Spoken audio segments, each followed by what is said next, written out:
Орон амгалан айлтгая. Монгол улсыг төлөөлж гадаад улс орнуудад элчингээр суухаар нэр дэвшиж байгаа нийт нэр дэвшигч амжилт хүсье.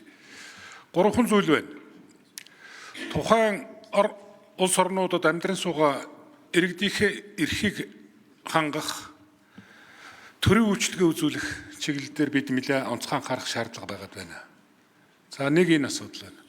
Хоёр олон жил ярьлаа энэ дипломат байгууллагууд харилцааг эдийн засгчуулах, худалдаажуулах, Монголын эдийн засгийн тэлэлт хөгжлийг хангах талаар онцгой анхаарч ажиллая. Бараг л бүтээгдэхүүний нийлүүлэх гэрээ хийгцгээж ярилцгаас нь нэг ч их хүссэн хэмжээнд очоогүй болов би тэгж бодоод байдгийм.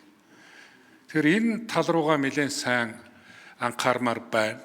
Дандамаа энэ үйлдвэржилт хөгжсөн улс орнуудад хүлэмжийн чиглэлээр тодорхой хэмжээний хөрөнгүүд байгаад байна.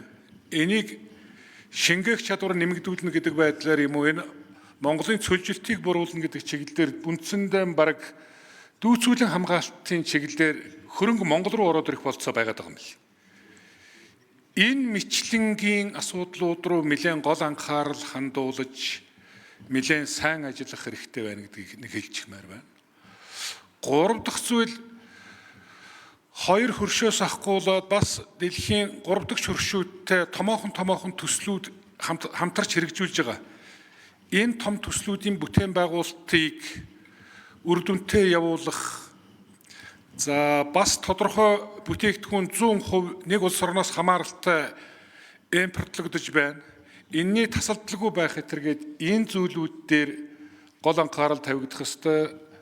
За даваа элчин сайд бол ер нь энэ нефт бүтээгдэхүүн, газын хоолой, Монголын бас арай хямд өртөгтэй эрчим хүч ашиглалыг үл тэр усан цахилгаан станцуудтай холбоотой хой төршийн хязгаарлалт яригадаад байдаг. Энүүнийг зөөлрүүлэх, за бас зөвшөөрлийн төвшөнд хүргэх тал руу анхаарал нэлээд сайн төвлөрөх ёстой болов.